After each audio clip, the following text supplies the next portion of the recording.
우선 제 소개를 하겠습니다. 저는 망포고등학교 교감 박종현이라고 합니다. 네. 어, 저는 사실 처음에 이 주제를 받고 선생님들이 좀 어려워하실 텐데 라는 생각을 했어요. 왜냐하면 선생님들이 지원하는 분야가 아니고 또 그렇게 쉽게 관심을 갖기도 어려운 부분이라고 생각했거든요. 근데 저는 이제 이거를 저희 학교가 요번에 이제 무선 AP 공사를 해서 이제 구축을 하고 관련된 사례를 보면서 그래도 선생님이면 요 정도까지는 아시면 좋을 것 같다. 향후에 이제 온라인 교과서 활용, 선도학교 혹은 원격 수업 지원 뭐 이런 것들을 할 때 좀 더 도움이 될 만한 얘기들을 풀어 나가려고 합니다. 자, 그러면 여기 이제 PT를 잠깐 보시면서 제가 말씀을 드릴게요. 지금 한국판 뉴딜이라는 사업을 진행을 하고 있죠. 거기에서 가장 큰 대표적으로 하고 있는 게 모든 학교에 와이파이를 교실에 구축을 해주겠다라는 얘기를 했습니다.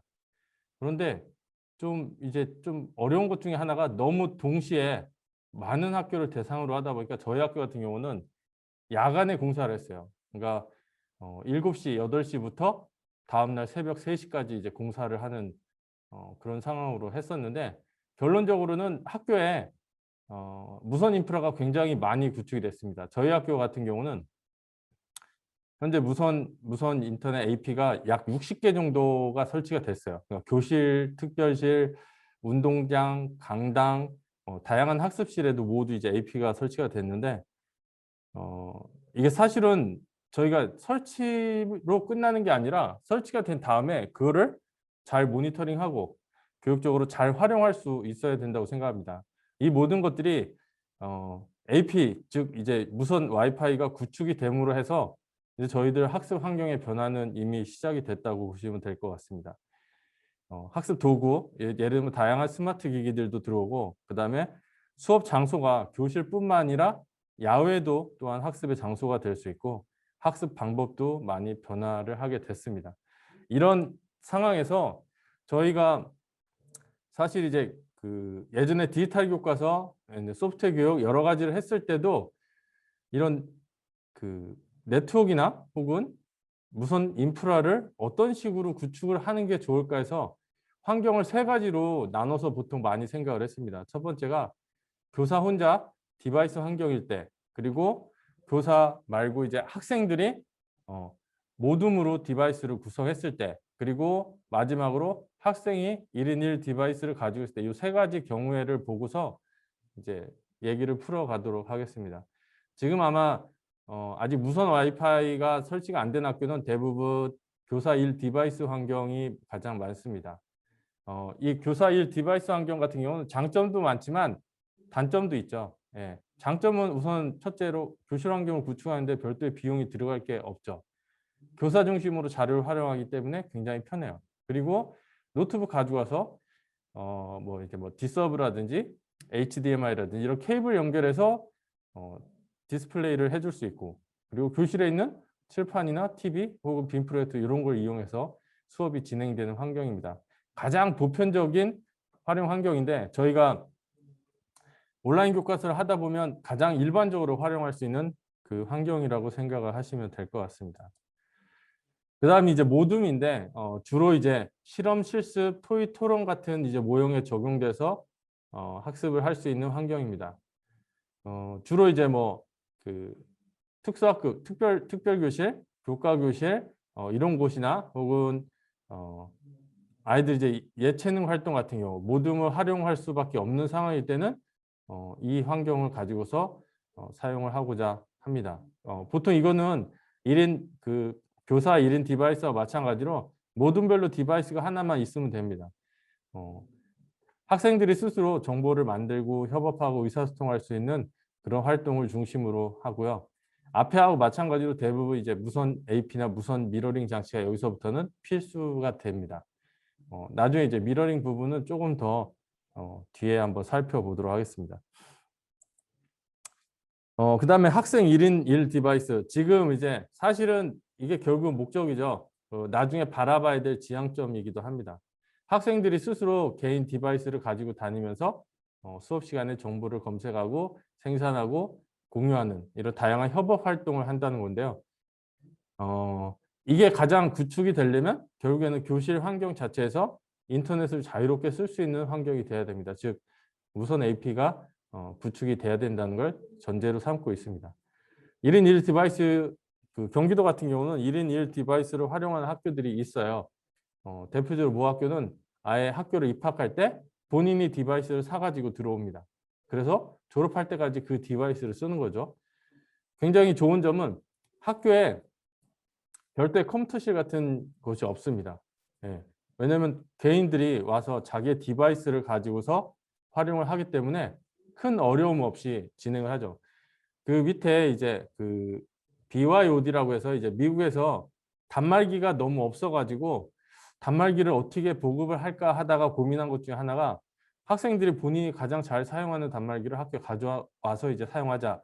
그래서 이제 만든 게 이제 Bring Your Own Device에서 스스로 자기 디바이스는 자기가 챙겨오는 거죠.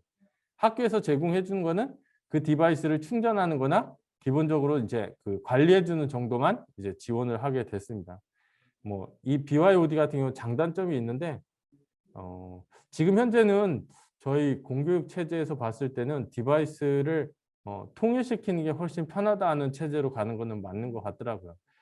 이전과 다르게 한 3년 전만 해도 우리 스마트 패드 같은 게 굉장히 유행했죠. 예. 근데 지금은 사실 그것도 몇 년을 해보다 보니까 여러 가지 이제 장단점을 가지고 오더라고요. 장점은 당연히 이제 휴대나 사용이 굉장히 편리하다는 장점이 있지만 단점은 더 이상의 깊은 생산성이 있는 활동, 즉 학생들이 학생주도 활동을 하는데 단점이 있다는 거죠. 왜냐하면 가장 일관적인 예로는 키패드가 없다 보니까 좀 그런 부분이 좀 문제가 되는 것 같더라고요. 이제 그래서 이제 다른 대안으로 많이 나오고 있는 게 요즘에 이제 그 노트북 형태로 된 뭐 저렴한 크롬북이라든지 여러 가지가 나오고 있는 거죠. 아마 이제 지금 이제 그 온라인 교과서 활용 선도학교에서 가장 큰 현재 어려움을 겪고 있는 것 중에 하나가 그럼 우리 과연 디바이스 어떻게 해야 되지? 뭘 사야 되지? 이 사는 절차는 어떻게 되지? 아마 이런 부분들이 있는 것 같더라고요. 저희 학교가 이제 드디어 입찰을 끝내고 단말기를 이제 구매하게 됐습니다. 나중에 저희 밴드나 이런 쪽을 통해서 안내를 해드리도록 하겠습니다. 그리고 기기 형태에 따른 활용 방안을 한번 요약을 했습니다. 표에. 교사 1 디바이스, 모둠별 1 디바이스, 1인 1 디바이스 이렇게 했는데 사실 교사 1 디바이스는 교사 중심의 활동입니다. 즉 교사가 뭐 내가 학생들한테 보여줘야 될 영상이나 어떤 뭐 특정 프로그램을 뷰어하기에 굉장히 편리하죠. 또한 다른 사람이 디바이스를 안 갖춰도 되고 교사가 갖고 있는 디바이스만을 활용해서 내용을 전달하기 때문에 굉장히 교사 중심으로 손쉽게 할 수 있는 방법이 있습니다. 뭐 효과는 예전에도 그랬죠. 강의식하고 똑같습니다. 전체적으로 동일한 주제에 동일한 생각을 하는 일제학습이기 때문에 교사 중심으로서 굉장히 편리한 수업 방법 중에 하나인 거죠. 반면에 이제 모둠별 1 디바이스 같은 경우는 그래도 수업의 중심을 이제 학생들한테 많이 준 겁니다. 학생들이 교과별로 이제 실험이나 실습을 진행하고 또한 모둠별로 역할을 나눠 가지고 서로 협업을 하는 그런 케이스라고 생각하시면 될 것 같습니다. 이게 어떻게 보면 이 모둠별 이 디바이스도 지금 같은 경우는 약간 과거적인 뉘앙스는 많이 갖고 있지만 아직까지 단말기가 많이 없는 학교 같은 경우는 모둠별 이 디바이스도 나름 이제 활용할 수 있는 방법 중에 하나인 거죠. 그래서 이제 교사 중심이 아니라 학생 중심의 이제 수업 활동이라든지 학생들이 협의를 통한 의사소통 능력이나 협업 능력을 향상하는 이런 쪽의 효과를 가지고 있습니다. 나중에 이제 모든 학교들이 바라보고 있는 지향점이 1인 1 디바이스입니다. 현재 중등 같은 경우는 선생님들한테 노트북을 지급하고 있지만 사실 이 노트북은 목적에 따라서는 이제 업무용 노트북으로 밖에 안 됩니다. 그렇기 때문에 선생님들이 수업에 잘 사용할 수 있는 수업용 디바이스를 사실은 준비를 해줘야 됩니다. 1인 1 디바이스가 있다면 학생들 개별적으로 성취를 확인하는 데 굉장히 좋습니다. 그리고 또 요즘 아이들 같은 경우는 굉장히 성적이라든지 다른 학생이 뭘 하는 것에 대해서 굉장히 민감하더라고요. 그래서 개인별로 중심인 개인 중심적인 어떤 수업 활동을 전개하는 데 굉장히 유용합니다. 그리고 이제 학습에 제공되는 콘텐츠에 따라서는 수준별로 학습 효과를 유발하기도 합니다. 근데 여기서 중요하게 생각해야 될 거는 이렇게 활용 형태가 기기 중심으로 됐다고 해서 무조건 기기 활용, 기기 중심이 아닌 사실 기기를 준비하기 이전에 교과의 특성을 먼저 판단하셔야 되고 그리고 수업 주제와 방식에 따라서 활용 방법을 모색해야 됩니다. 다분히 무조건 기기에 굉장히 좋은 기능이 많이 있어야지 좋지 하는 이런 생각은 버려야 된다고 생각합니다. 왜냐하면 그게 무분별하게 기기값을 높이는 이런 문제점을 가지고 오더라고요. 가장 대표적인 게 저희 학교는 이제 고등학교다 보니까 이제 크롬북을 많이 선호했었습니다. 왜냐하면 키보드도 있고 간단하게 터치나 이런 행동도 가능하기 때문에 굉장히 좋았습니다. 근데 지금 이제 조달에 올라 있는 크롬북 가격을 보면 50만 원대에서 60만 원대가 나옵니다. 사실 학교에서 50만 원, 60만 원대라는 거는 1인 1 디바이스를 하기에는 조금 어려운 점이 있습니다. 너무 고사양으로 간다면 우리가 처음에 생각하는 기기 활용 형태에 좀 다시 한번 생각을 돌려봐야 되지 않을까라는 생각을 하게 됩니다. 그래서 무조건 기기 중심이 아니고 또 기기를 하더라도 수업이나 교과의 특성을 고려해서 그 부분을 판단을 하시는 게 낭비적인 요소를 줄일 수 있습니다.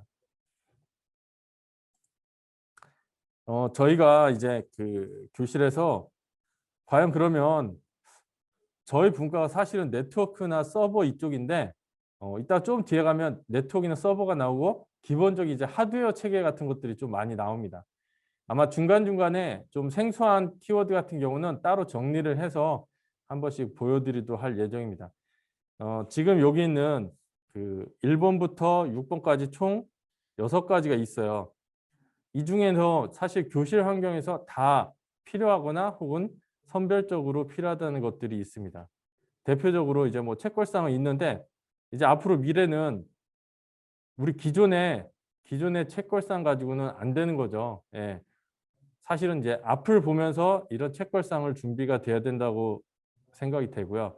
두 번째는 아까 기기 얘기를 했지만 굉장히 많은 기기들이 있습니다.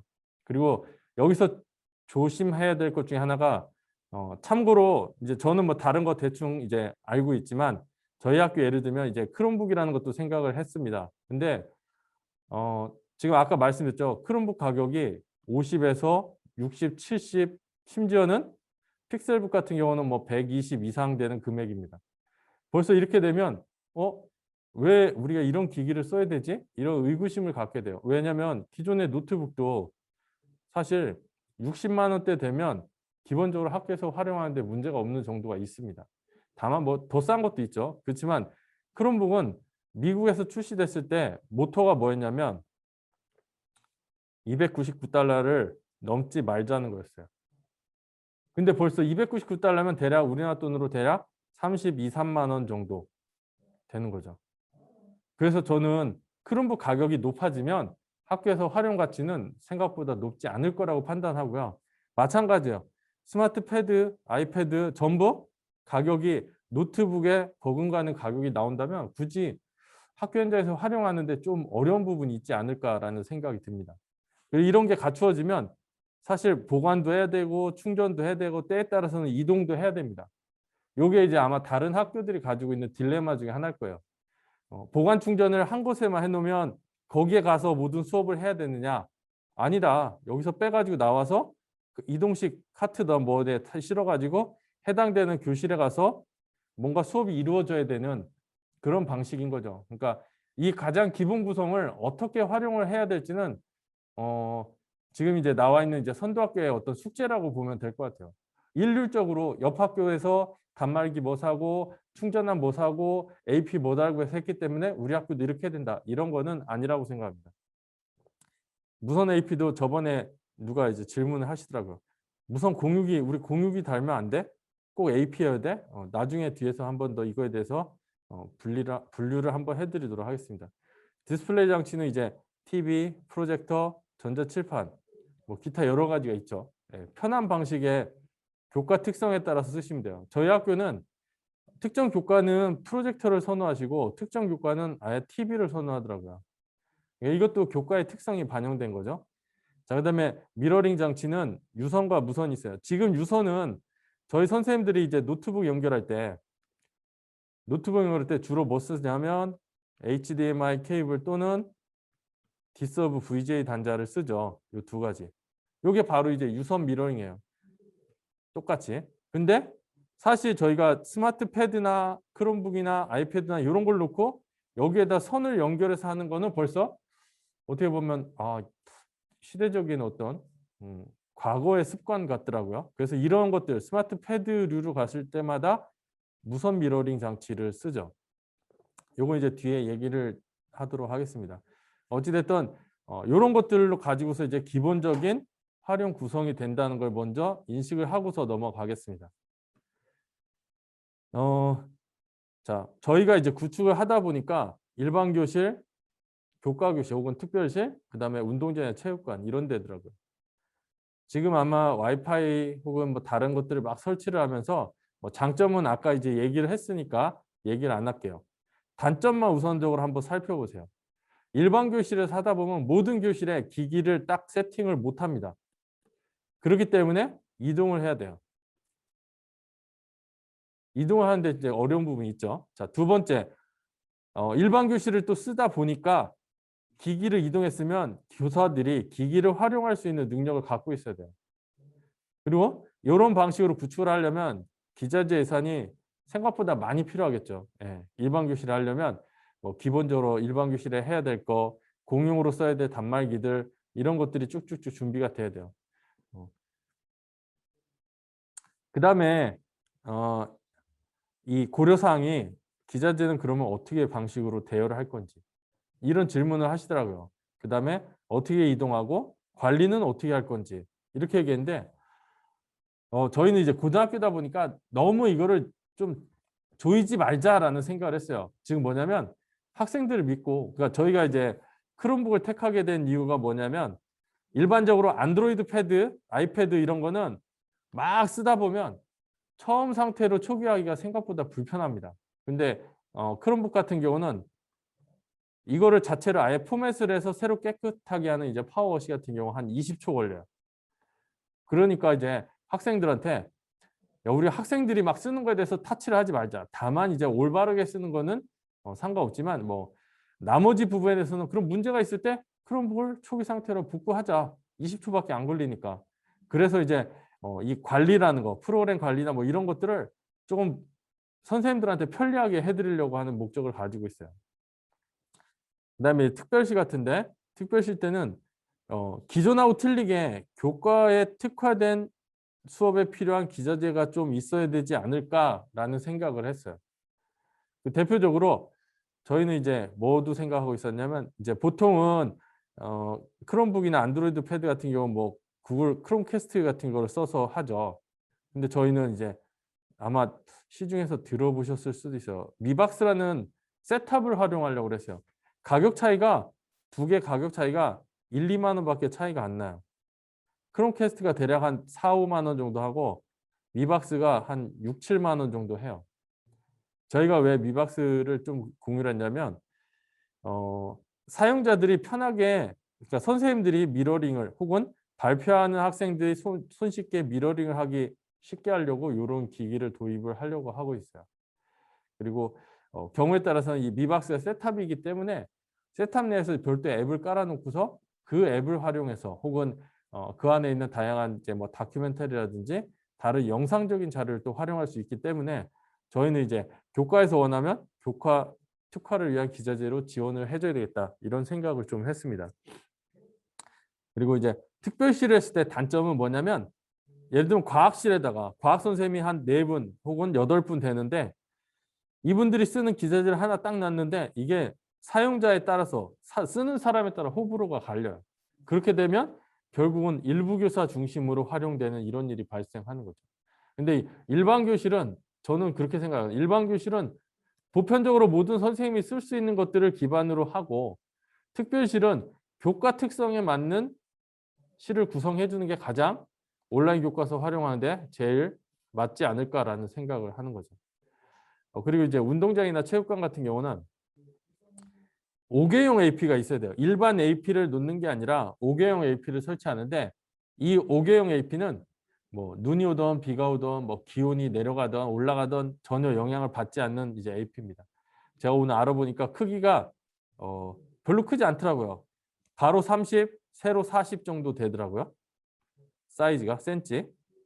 그리고 대신에 이제 무게가 좀 나가더라고요. 일반 AP는 그냥 쓱 들었을 때 가벼운데 이 5개용 AP는 무게가 한 7kg, 8kg? 7kg 정도 되는 것 같더라고요. 꽤. 안테나도 굵직굵직 되게 크고요.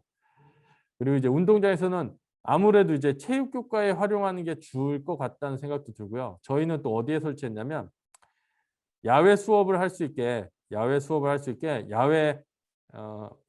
이제 2개 반 정도가 밖에 벤치에서 할 수 있게 이렇게 세팅을 했어요. 여기 뭐 질문 오늘 수업 내용 녹화본 받을 수 있나요? 네, 나중에 녹화본 다 공유해 드린다고 하네요. 네. 그리고 또한 이제 5개 설치했을 때 설치 방법에 있어요. 이게 얼마나 황당한 사례가 있었냐면 저희 학교에 제가 잠깐 이걸 지웠다가 다시 할게요. 저희 학교에 여기가 운동장이에요. 그리고 이쪽에 건물이 있어요. 결국은 건물에서 운동장까지 AP를 설치를 하려면 선을 이렇게 따서 와야 되는데 문제는 이 선을 바닥으로 포설해서 넘어가는 게 아니라 그냥 빨래줄처럼 그냥 2층에서 여기를 이렇게 쓱 선을 근다는 거예요. 안 된다. 선이 이렇게 노출돼 있으면 아이들이 체육활동이나 다른 활동하다가 이 선이 끊어질 수도 있다. 한 번 할 때 잘 하는 게 낫지 않냐. 그래서 결국에는 선을 바닥으로 가든지 아니면 선을 그 위에서부터 4층에서부터 내려와서 밑에 층에다가 이렇게 벽에다가 고정을 하는 방식을 택했어요. 아무래도 몇 번 이렇게 생각을 하다 보면 처음에는 그런 생각을 못한 것들이 나중에는 이제 저렇게 설치해야지라는 생각이 들더라고요. 그래서 여담이지만 공사하신 업체분이 저를 되게 싫어하실 것 같아요. 벌써 위치를 2번이나 바꿨어요. 하고 나니까 더 좋은 방안이 생겨가지고 이거 수정해달라. 이제 반 협박을 했죠. 우리 이거 안 해주면 검사 안 해줄 거다.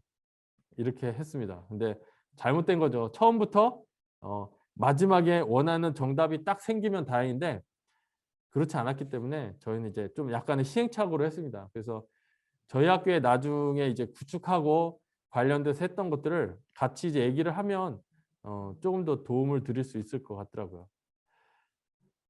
자, 이제 원격이나 온라인 수업을 하면서 조금 약간 보조적인 도구들을 좀 많이 저희는 지원을 해드렸어요. 뭐 마이크, 블루투스 마이크, 거치대, 삼각대, 타블렛, 패드, 크롬북 이런 것들. 근데 하다 보니까 예전하고 다르게 선생님들 요구사항이 요즘은 이거더라고요. 저 듀얼 모니터 쓰고 싶어요.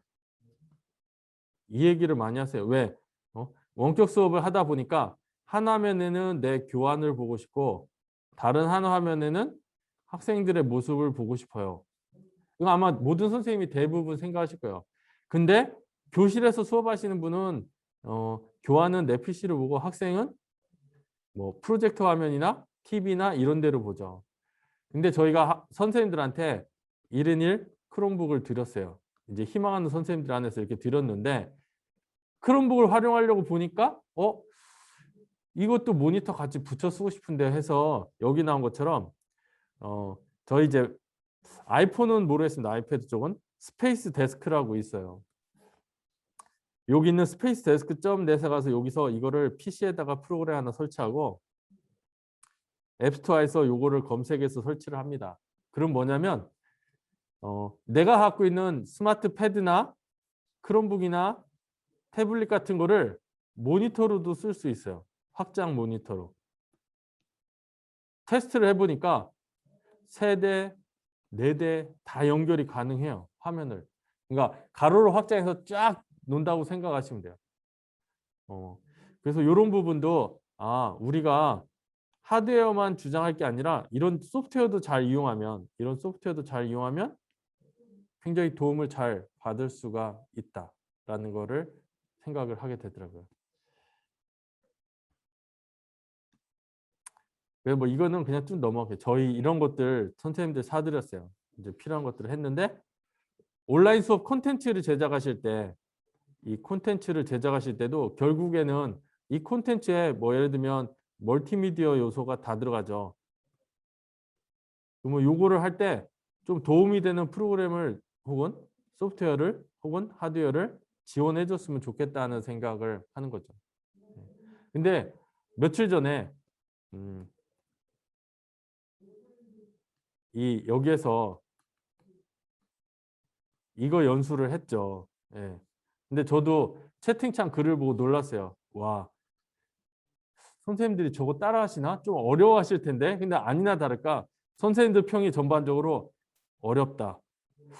이거는 우리가 아니라 더 전문적인 선생님이 해야 되지 않을까라는 생각도 많이 하시더라고요. 저도 굉장히 많이 공감했어요. 저도 이제 교과는 정보인데 저도 정보인데 그 포토샵을 쓸 줄 알지만 그렇게 구체적으로는 잘 못 썼어요. 필요한 기능만 썼지. 선생님들은 오히려 거꾸로 이 오피스 계열에서 이제 PPT를 가장 많이 활용하시죠. 이걸 활용해서 영상을 녹화하고 이걸 가지고 수업에 활용하는 이런 방식을 가장 손쉽게 접근을 했어요. 혹은 PPT 말고 이제 웹상에서는 이제 뭐 PDF라든지 별도의 전자책을 만들 수 있는 솔루션들이 있죠. 뭐 그런 걸 사용한다든지 접근법이 사실은 가장 쉬워야 돼요. 이게 가장 키포인트예요. 선생님들한테 약간의 어려운 걸 주면 기존에 수업하기도 바쁜데 새로운 걸 배워서 하기가 좀 어려운 부분이 있죠. 예, 그래서 이런 부분들이 있습니다. 그래서 뭐 이런 것들, 뭐 이런 것들.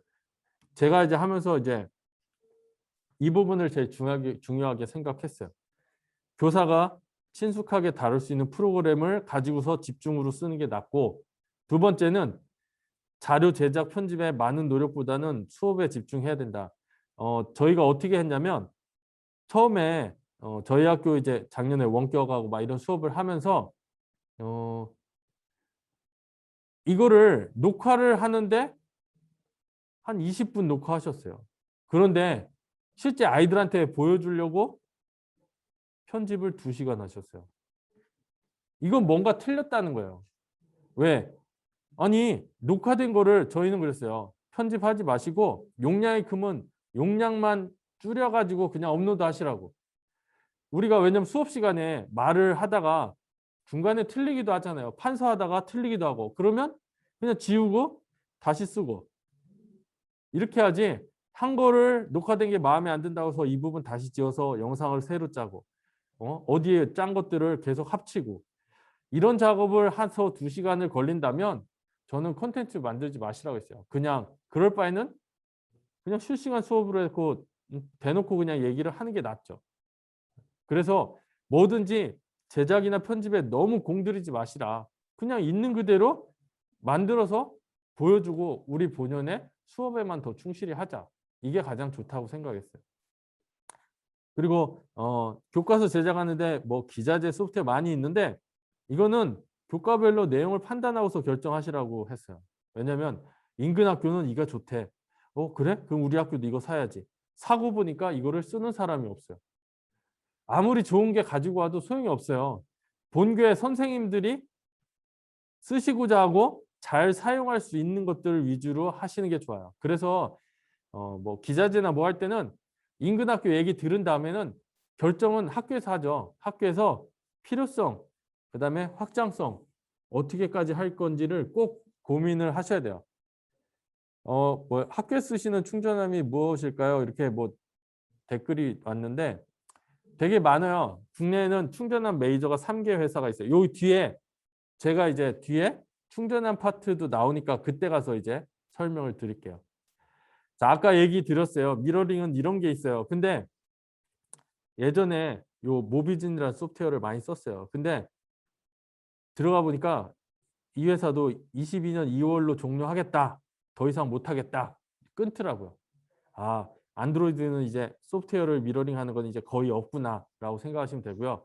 iOS는 이제 에어서버라는 게 있는데 대부분 요거는 단독으로 소프트웨어 설치해서 안 하고 보통 TV나 다른 셋탑에 아예 앱으로 설치를 할 수 있게 해놨더라고요. 그래서 이용하는 거니까 거의 이제 무료로 그냥 이용할 수 있습니다. 그다음에 이제 대표적으로 하드웨어는 크롬캐스트, 딜라이브, 미박스 이 3가지가 국내에서는 가장 많이 쓰여요. 이 딜라이브는 인터넷 쳐보시면 돼요. 한글로 그냥 딜라이브. 금액대가 크롬캐스트 아까 얘기했죠? 한 4, 5만 원. 딜라이브가 이게 한 7, 8만 원에서 15, 6만 원까지 해요. 미박스는 한 6, 7, 8 이 정도 선이요. 참고로 미박스는 우리나라에 못 들어와요. 정식 수입을 못 해, 수입을 못 하고 있어요. 그래서 해외 구매로 해서 이제 들어오는 거죠. 얘는 딜라이브는 우리나라에서 만들었으니까 그냥 쓸 수 있고요. 뭘 써도 좋아요. 근데 저희 학교에 이제 크롬캐스트하고 미박스 두 개를 테스트했는데 선생님들의 선호도 미박스가 더 좋다. 왜냐면 미박스는 리모컨까지 있어가지고 편리하게 동작하고 이런 것들이 굉장히 편해요. 근데 크롬캐스트는 얘는 순수하게 뭐밖에 없냐? 미러링밖에 없어요. 이것밖에 없어요. 이것밖에. 근데 그 미박스나 딜라이브는 둘 다 셋탑이기 때문에 더 많은 콘텐츠를 더 활용할 수 있는 상태가 된다. iOS는 애플 TV도 이제는 셋탑의 형태를 띠고 있죠. 이런 것들. 그리고 무선 미러링을 썼으면 장점은 뭐냐면 활동적인 학생 주도의 활동적인 수업이 가능하다. 이게 예전하고 좀 틀린 거예요. 예전 같으면 야 누구누구 발표해봐 그러면 앞에 나와서 서가지고 자기 자료 들고서 이렇게 해서 했어요. 혹은 뭐 메일 보내던 USB에 담아오던 이렇게 했는데 지금은 본인 PC에서 자 발표해봐 그러면 바로 미러링을 무선으로 쏴서 자기 화면에 보여줍니다. 이게 바로 여기 있는 셋탑이나 이 미러링 하드웨어가 하는 역할이에요. 그래서 저는 해주게 되면 몇만 원 교실에 더 들여서 차라리 이런 걸 해주고 싶다라는 생각이 합니다. 그래서 요게 요렇게도 만들었어요. 기존에 저희가 급하게 선생님들 써야 되는데 AP는 구축이 안 되고 그래가지고 요런 젠더를 가지고 했어요. USB-C에 HDMI 단자예요. 그러니까 뭐 크롬북에 꽂아서 HDMI 단자하고 TV에서 여기에 연결하는 거죠. HDMI로. 이런 방식으로 유선 미러링을 쓰다가 이제 무선 미러링인 여기 세 개 모양을 한번 보세요. 자, 요게 애플 TV 그리고 얘가 미박스 얘가 딜라이브예요. 자, 생김새는 다 비슷해요. 처음에 전 이거 보고서 이거 외장형 하드 케이스인가? 이런 생각했어요. 그런데 리모컨도 보면 다 비슷하고 결국에는 처음에 애플 TV가 가장 먼저 나오고 미박스 나오고 세 번째 나왔지만 모양들이 이제 점점점 비슷해져 가는 것 같더라고요. 이 세 가지에 본인들에 맞는 기계에 따라서 특성을 보시고 하시면 될 것 같아요. 오늘은 대부분 네트워크 서버 등 인프라 쪽이 많이 들어가 있습니다. 뭐 하시다가 궁금하신 거 있으면 채팅창에 글 올려주시면 제가 중간중간에 확인하고 답변을 해드리도록 하겠습니다. 이거는 이제 한국지능정보사회진흥원 옛날에 이제 그 정보화진흥원 니아라고 했죠. 여기에서 이제 무선을 구축할 때 이런 것들을 봐라 라고 했어요. 근데 지금은 학교가 돈을 안 들이죠. 왜냐하면 정부에서 아까 얘기했죠. 한국판 뉴딜 사업으로 AP 구축을 교실에 다 해주겠다 하고 있죠. 그래서 이런 것들을 고려를 안 해도 돼요. 다만 고려를 하셔야 될 부분은 첫째, 그러면 공간에 AP가 몇 개가 필요한지 이런 것들도 좀 보셔야 돼요. 공간에 AP가 몇 개. 예를 들면 교실은 하나밖에 없어요. 지금 들어가는 거. 그렇지만 좀 더 큰 공간에서는 AP를 어떻게 배치해야지 좋은가. 저희 학교 오늘 그래서 업체 들어오라고 해서 두 군데 보고서 여기 AP 배치 다시 하시라고 해서 이제 다시 돌려보냈어요. 왜냐면 AP는 사실 그래요. 큰 공간에 두 개 이상의 AP가 갔을 때는 간섭이 없어야 돼요. 서로. 주파수 대역도 틀려야 돼요. 그러니까 예를 들면 채널을 만들 때 뭐 1에서 뭐 13번까지 채널이 있으면 2, 3번 채널이 주변에서 계속 몰려있다 그러면 얘네는 처음에 세팅을 할 때 아예 다른 채널을 갖다가 써줘야 돼요. 그런 것도 되게 봐야 되거든요. 그리고 선생님들이 봐야 될 부분은 구축 장소. 우리는 AP가 어디에 필요해?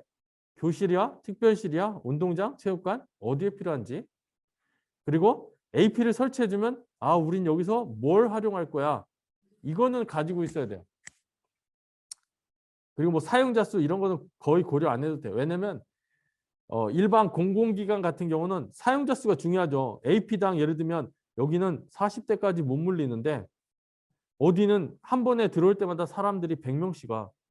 그럼 결국은 이거 AP 설치해주고 욕은 욕대로 먹을 거예요. AP가 접근이 잘 안 된다는 거죠. 그래서 선생님들은 가장 중요하게 생각하는 거는 저는 그래요. 어떻게 배치할 건지, 어디에 설치할 건지, 뭘 사용할 건지. 요 세 가지는 꼭 아시고서 AP 위치나 결정을 하셨으면 좋을 것 같습니다. 이거는 그냥 나중에 한번 읽어보세요. 읽어보시고 지금은 뭐 이런 것들이 있다. 근데 설계하는 AP 설계하는 이건 선생님들이 굳이 안 하셔도 되는데 상식적으로 그냥 한번 읽어만 보세요. 어떤 상황에서도 수업이 가능한 구조, 안정적이어죠. 예, 그러려면 AP가 누구 말대로 그러잖아요. 교실 같은 경우는 거의 한 7, 8m 간격으로 AP가 하나씩 딱딱딱 들어가요. 그리고 선이 AP에 두 가닥이 들어가요. 즉 뭐냐? 한 선에 문제가 생겨서 안 된다 그러면 자동으로 옆에 선이 활성화돼요. 그래서 보통은 백업 라인을 하나씩 더 만들어 놓습니다. 두 선. 그래서 이제 안정성, 확장성. 지금은 저희가 와이파이 6라고 해서 나오죠. 요 기술을 가지고 와야 돼요. 차세대 기술. 그다음에 뭐 유연성, 신뢰성. 아까 얘기했죠. 간섭이 최소화돼야 돼요. 그다음 보안성도 신경 안 쓰셔야 됩니다. 보안성. 호환성도 요즘은 다 되니까. 그다음에 관리성은 이것도 대부분 학교에서 안 하고 교육청에서 이제 일괄 관리해 주죠. 네, 그래서 그 부분으로 넘어가겠습니다. 제가 말을 많이 해서 그런가 시간이 그렇게 많지가 않네요. 그리고 이제 학교 망 구성만 좀 아셨으면 좋겠어요. 이게 뭐야? 인증 서버 이런 거 모르셔도 되고요. 중요한 건 요거만 아세요. 아, 우리 학교에 선이 들어오면 스위치라는 장비에서 POE 스위치인데 여기서 무선이 이렇게 딱 설치가 된다. 요 구조. 그리고 대부분의 학교망은 교육청을 거쳐가지고 KT나 KT 아니면 어디 이렇게 선이 나간다는 거, 요 정도만 아시면 될 것 같아요. 나머지는 이제 뒤에서 또 설명을 할게요. 그리고 여기 특이한 게 아마 새로 보시는 분들이 있을 거예요. 이게 윕스라는 거예요. 윕스.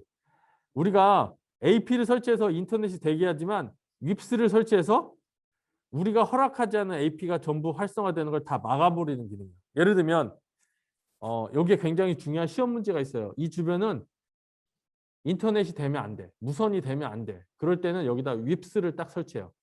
서버, 윕스 서버가 따로 있고 학교에 설치하는 거 여기에 센서입니다.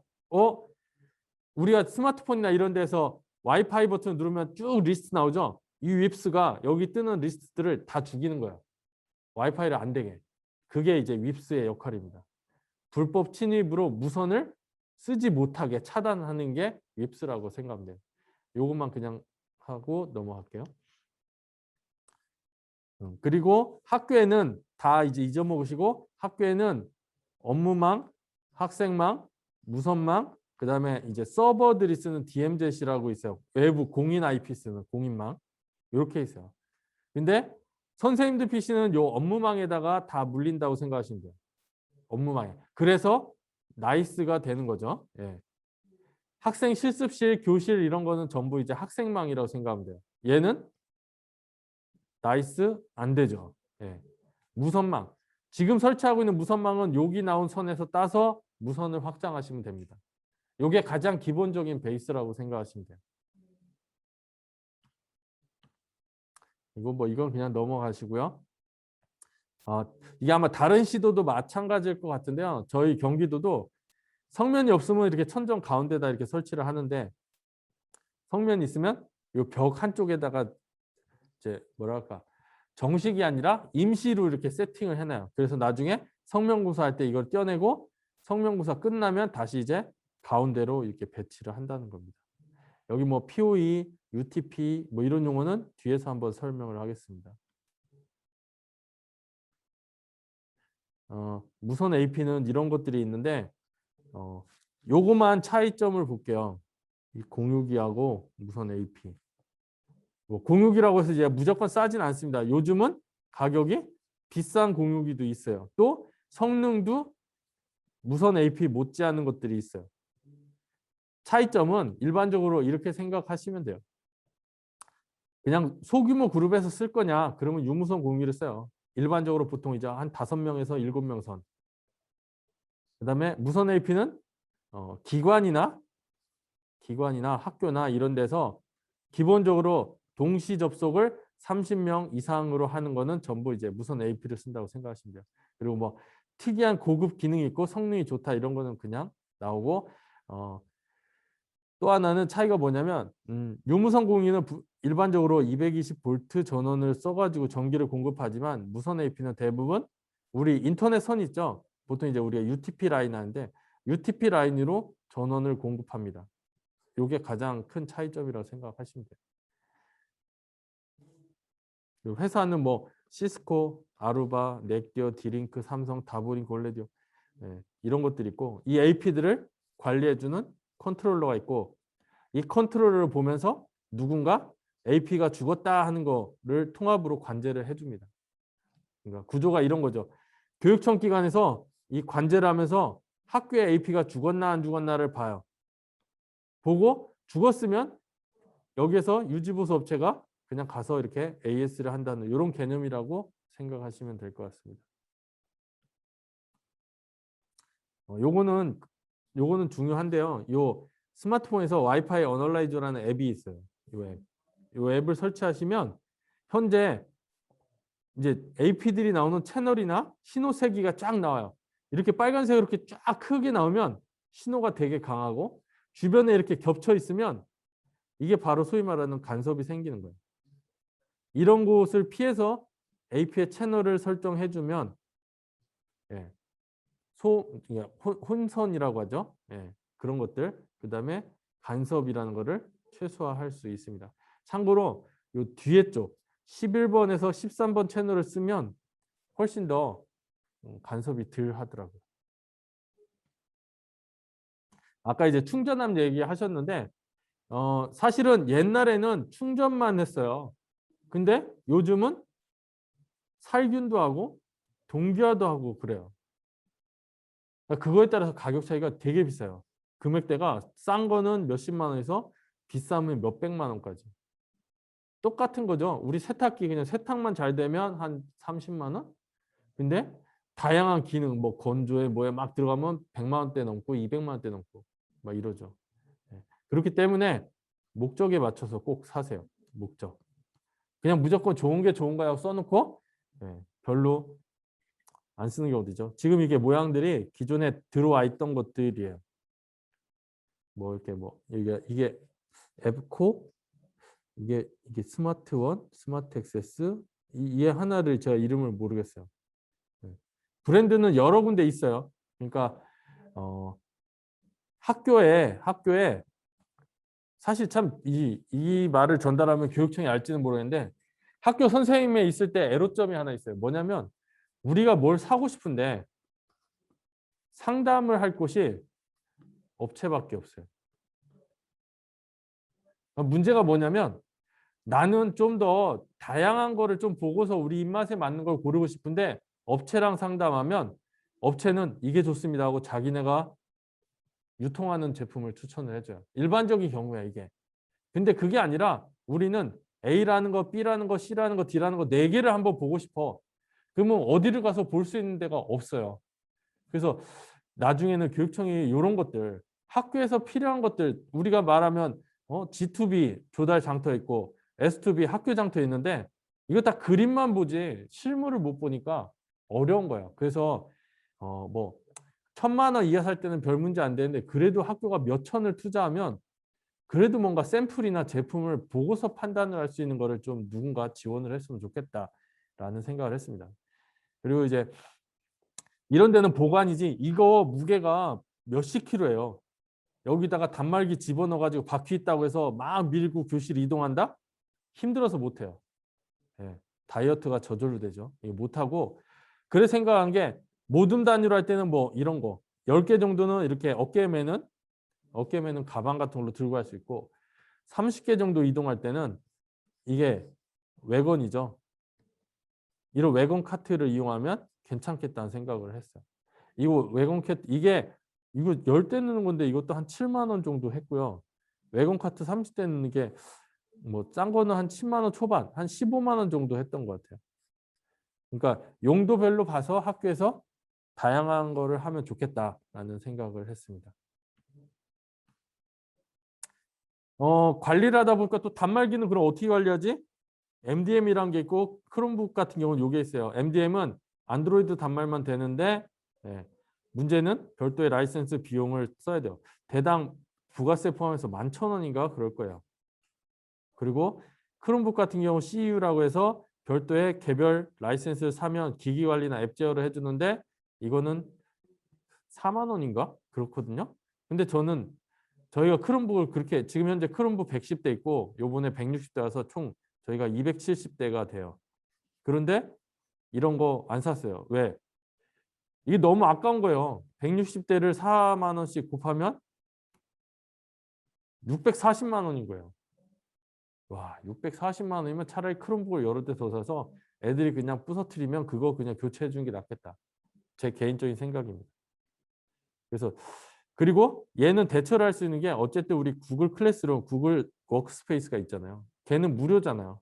단지 이 CU하고 차이는 성능이 구글 워크스페이스가 한 90에서 95% 정도고 얘는 100% 된다는 거라고 생각하시면 돼요. 그래서 저 같으면 그냥 차라리 구글 워크스페이스를 쓰는 게 훨씬 더 낫겠다라는 생각을 하는 거죠. 뭐 이건 MDM 스킵하겠습니다. 그리고 이제 저희가 막 하다 보니까 이런 것들도 있죠.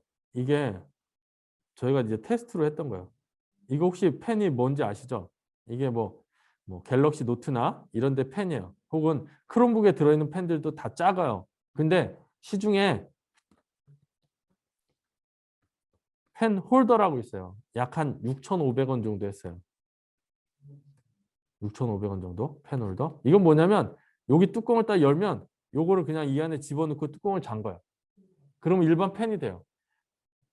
제가 이제 이런 거라든지 지원을 해줄 수 있는 거 막 했는데 우리가 학교에서 인프라를 관리할 때 필요한 게 뭐가 있을까? 개별 파우치, 액정 보호 필름, 가방, 캐리어 이런 것들.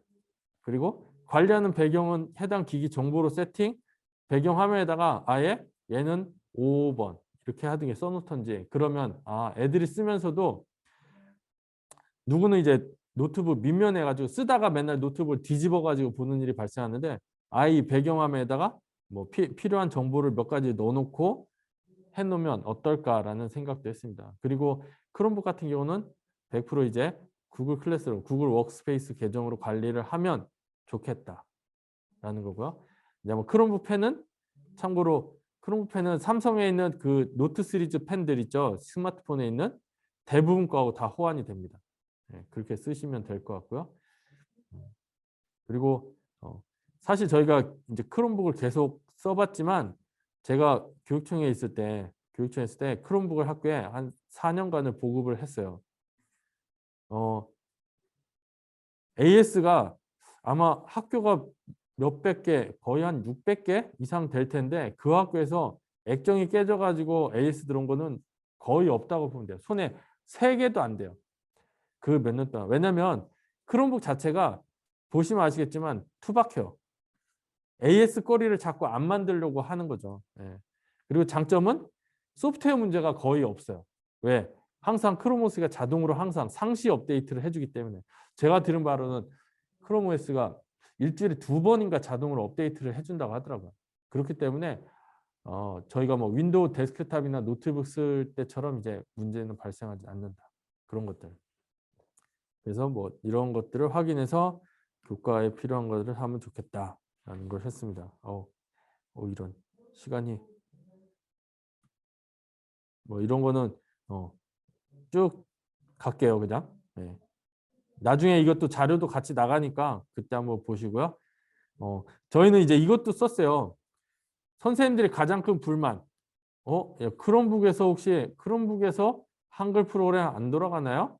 이런 얘기도 물어보세요. 그래서 저는 어떻게 하냐면 그럼 교실에서 크롬북에서 선생님 자리에 있는 노트북을 일로 땡겨와라. 그래서 노트북 화면 이렇게 보여줘라. 그거 다 돼요. 그래서 크롬북에서도 결국에는 크롬 리모트 데스크탑을 이용해서 나이스도 할 수 있고 내가 문서 작업 한글 같은 것도 할 수 있고 다 원격지에서 작업하는 거야. 이런 것도 있다는 거 그냥 살짝 말씀드리고요. 이제 용어 부분은 한번 이제 읽어보는 걸로 할게요. 요 IEEE 같은 경우 뭐냐면 전기전자 기술자 여기서 이제 와이파이에 대해서 이제 정의를 한다고 보시면 돼요. 이렇게 쭉 왔다가 얼마 전까지 이렇게 쓰다가 지금은 와이파이 6 이론상으로는 10기가 속도를 낸다는 거죠. 10기가 요겁니다. 그래서 요거는 틀리게 어떤 식으로 모양이 되어 있냐면 이렇게 돼 있죠. 우리 그 와이파이 잡는 거 보면 이렇게 6이라는 숫자가 딱 붙어 있는 게 있어요. 아, 이거 와이파이 6 최대 10기가 이런 모양이 있어요. 요걸 잡으면 빠른데 문제는 뭐였냐면 한 2013년, 2014년 이런 노트북들은 요게 또 안 돼요. 못 찾아요. AP를 아예 못 찾아요. AP를.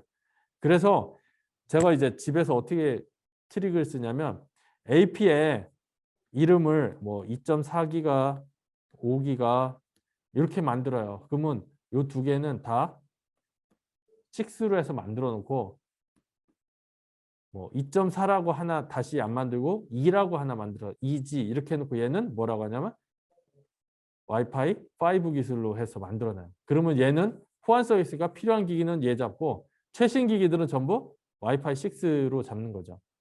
그러면 속도 차이가 납니다. 와이파이 6 이런 것들은 와이파이 6가 뭐 전체적으로 무선랜 접속자가 많아져도 그 트래픽을 이제 나눠서 잘 감당한다는 거고요.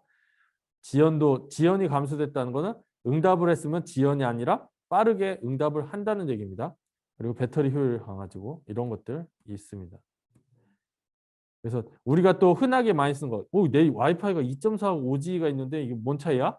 쉽게 생각하면 이렇게 생각하시면 돼요. 2.4G는 막 벽이나 장애물이 있어도 좋은 거예요. 그러니까 이 방에서 저 방, 이 방을 3개를 지나가고 AP가 여기에 있어요. 그러면 여기서 잡을 때는 5G를 잡는 게 아니라 2.4G를 잡는 거예요. 그래야지 속도가 빠르고 훨씬 낫다는 겁니다. 반면에 운동자가 이렇게 넓은 공간이 있어요. 그러면 5G하고 2.4가 보이면 여기서 잡을 때는 이 광활지라고 하죠. 이렇게 개방되어 있는데 여기서는 5G를 잡는 게 더 빠릅니다. 왜? 주변에 간섭이 없어요.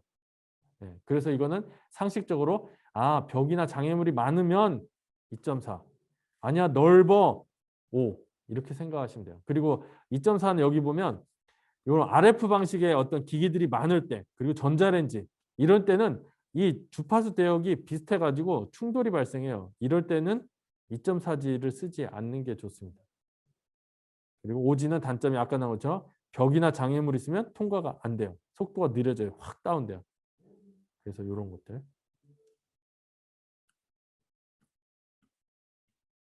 그리고 저희가 이제 네트워크를 보시면 학교에 이것도 아셔야 될 거예요. 광 케이블이 있어요. 광 케이블. 보통은 이걸로 많이 이동을 할 거예요. 그리고 카테고리 5E 이게 규격이에요. 선 규격. 카테고리 6, 카테고리 7 뭐 이렇게 나가요. 5E부터 실제 기가망이라고 생각하시면 돼요. 기가망. 그리고 대역 표구의 차이가 나죠. 5E도 1기가를 지원해주지만 카테고리 6 새로 구축을 한다면 카테고리 6로 하고 기존 구축된 걸 쓴다면 5E를 씁니다. 참고만 하시고 광은 여기서 이제 빨간색 레이저 나오죠. 그래서 보통은 광 컨버터라는 장치를 써서 광에서 컨버터로 가면 이 컨버터에서 이렇게 카테고리 6나 이렇게 나오는 UTP 라인으로 바꿔줍니다. 이게 중간에 광 컨버터라는 게 있어요. 그게 모양이 저희 그림에 있을 거예요. 뭐 장애는 AP가 갑자기 죽었다. 저희는 이제 2 라인이기 때문에 라인 1이 죽어버리면 라인 2가 활성화돼요. 그리고 안 될 때는 USB-C to LAN 젠더를 응급용으로 쓴다. 이것도 아니다. 노트북에 보면은 모바일 핫스팟 기능을 이용해서 무선 AP를 활성화시켜서 쓴다. 네. 이런 것도 하나의 장애 대비가 될 수 있죠. 교내 전체에 아예 AP가 죽으면 솔직히 하면 스마트폰 테더링밖에 답은 없죠. 네. 서버 관련 용어의 방화벽, 이렇게 방화벽은 결국은 유해한 것들 중간에 필터링해서 못 들어오게 해주는 거고, 무선 인증 서버는 내가 특정 AP를 보여서 로그인 해야지 하고 AP를 접근하면 AP에 간 게 인증 서버로 가서 인증 서버에서 이 사람 인증된 사람이야. 그러면 이제 AP한테 시그널 줘서 접근이 되는 거죠. 이렇게 구성이 돼 있어요. 학교에는 오로지 AP만이 있어요. AP만. 그리고 AP를 연결해주는 PoE 스위칭이라는 게 있는데, 자, 여기서 보여드릴게요. 일반 스위칭 허브는 그냥 1대1로 UTP 1대1로 스위칭 해주는 거예요. 1대1로. PoE 스위칭은 1대1로 하는데 얘는 데이터만 나가요. 인터넷선 데이터. 근데 얘는 PoE는 데이터하고 전원하고 나간다고 생각하시면 돼요. 그래서 우리가 한 천정에 붙어 있는 AP에는 여기 전원 단자가 없고 그냥 랜 이렇게 선이 있어요. 그래서 특정 건은 여기서 넣으면 데이터와 전원이 동시에 들어가는구나 라고 생각하시면 돼요. 그래서 쓰는 게 이제 PoE 스위칭이에요. 똑같은 스위칭인데 전원 기능이 들어있다고 생각하면 돼요. 전원 기능. 이거요. 만약에 그것도 없다 그러면 별도의 이런 케이블 쓴 거예요. 여기에 220 플러그에 꽂혀요. 220. 그러면 여기선 데이터, PoE가 여기에 전원 이렇게 간다고 생각하시면 돼요. 침입 방지는 그냥 넘어갈게요. 외부에서 아까 얘기한 WIPS 얘기했죠. 예. 외부에서 불법적으로 무선을 못 쓰게 탐지해서 그걸 차단하는 게 가장 큰 주목적입니다. 예. 윕스를 하면 휴대폰 테더링도 다 막아버려요. AP로 뜨는 순간. 그래서 윕스 서버, 이런 윕스 서버 센서, 서버 센서 이렇게 되는 거예요. 센서 하나가 방 하나, 2개 정도까지 커버리지 되는 것 같아요. 일반적인 교실 하나에서 2개 정도. 네. 제가 시간을 많이 썼는데 혹시 질문하실 거 있으면 질문 주세요. 만약에 제가 답변을 다 못해도 채팅글에 있는 거 보고서 다 확인을 하겠습니다.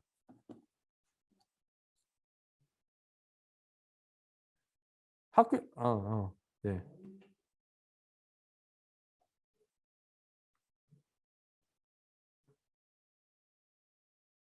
제가 너무 말을 많이 했죠. 질문을 할 시간을 못 드린 것 같은데, 네. 질문 혹시 있으시면 뭐든지 하십시오. 뭐 지금 여기에 나와 있는 뭐 인프라 아니더라도 뭐든지 하시면은 관련돼서 저희가 답을 해드리겠습니다.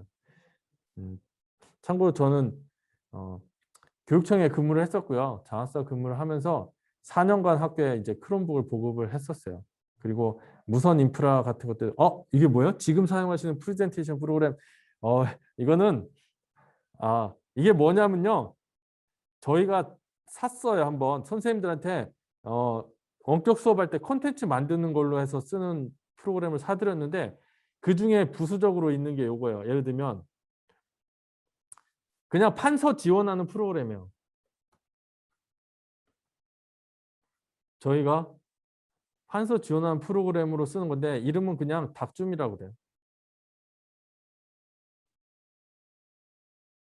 그래서 이름은 이겁니다. DOC 닥줌. 예, 올 한 해 작년까지 뜬 키워드가 이거죠. 예. 닥줌이라 해서 이게 뭐야? 닭 키우는데 뭐 하여튼 이름이 좀 그랬는데 이게 그때 저희 프로모션 할 때 165만 원에 샀어요. 한 카피. 근데 이 한 카피가 뭐냐면 학교 전체에 있는 모든 선생님이 무제한으로 평생 쓸 수 있는 라이센스를 받았어요. 그래서 제가 그랬어요. 그냥 선생님들 100% 다 안 써도 좋다. 하지만 여기에 동영상 녹화, 그다음에 라이브 방송, 판서, 그다음에 뭐 학습 자료 제작 이런 것들이 있으면 이 중에 선생님들이 몇 개만 이용할 수 있으면 좋겠다라고 해서 했던 겁니다. 학생 크롬북이 분실되거나 파손. 현재는 그런 거는 없었어요. 근데 파손되는 경우도 사실 학생한테 돈 주고 물리기가 좀 그래요. 왜냐면 그래서 저희는 어떤 생각이냐면 크롬북 요번에 입찰을 했는데 이런 얘기 해도 되나 모르겠네요. 39만 5천 원에 들어왔어요. 낙찰을 받았어요. 이렇게 해서 160대를 사요. 저희는 그냥 웬만하면 아이들한테 파손이나 분실은 모르겠는데 파손된 경우는 대체품을 여유를 더 사가지고 그걸 가지고 그냥 돌리려고 그래요. 책임을 묻지 않을 생각입니다. 왜냐하면 기기 자체에 책임을 물리게 되면 사실은 기본적인 고의성이 있냐 여부를 따지니까 그것만 아니라면 별 크게 문제 안 될 것 같다는 생각이 들어요. 왜냐하면 크롬북이 지금 봐도 보통 이제 저희 노트북이 5년인가 6년이더라고요. 내구 연한이. 근데 뭐 5, 6년 동안은 별다른 문제는 없을 것 같아요. 던지지 않는 한은 왜냐면 제가 제 가방에 크롬북을 들고 왔는데 크롬북이 이렇게 책상을 빵빵 쳐도 깨지거나 스크래치가 안 나요. 그것도 크롬북마다 틀리지만 그런 것도 선생님들이 이제 같이 벤치마킹해서 우리 이거 사자. 이게 더 좋겠다. 이렇게 해서 결정을 한 겁니다. 또 혹시 뭐 궁금하신 거? 무선 EAP 방식.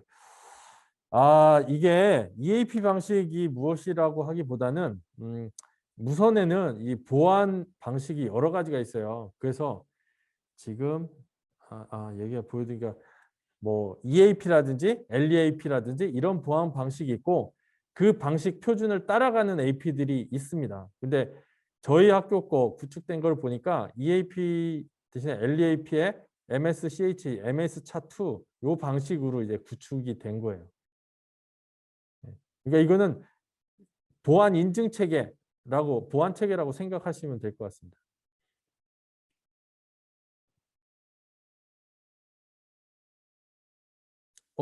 네. 지금 30분이 넘어서 이제 끊어야 될 것 같은데 다음 팀들이 기다리고 있어서 혹시 이거 계속 여기 질문을 받나요? 아니면 따로 지금 여기에서 다 못한 얘기는 저희 밴드라든지 그쪽에 글을 올려주시면 제가 보고서 밴드에 필요한 부분은 답변 드리도록 하겠습니다. 네, 네 수고하셨습니다. 밴드에 가입되지 않았다고요? 그건 선도학교 밴드에 그거는 밴드 주소는 제가 어떻게 드려야 되죠? 이거 보고 계시죠? 이거 선생님 여기다가 선생님 연락처를 하나 남겨주시면 저희 담당자가 선생님한테 연락드려가지고 밴드 주소 이렇게 링크 날리게 해드릴게요. 네, 네, 수고하셨습니다.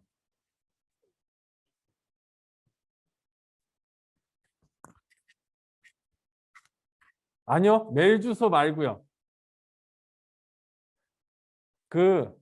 잠깐만요. 여기에 전화번호를 주셔야 될 것 같은데 여기 채팅에 누구한테 보내라고 하면 되죠? 채팅에 캐리스 연수사 여기 담당자니까요. 요분한테 예, 전화번호를 찍어주세요. 그러면 밴드 주소 날려달라고 할게요.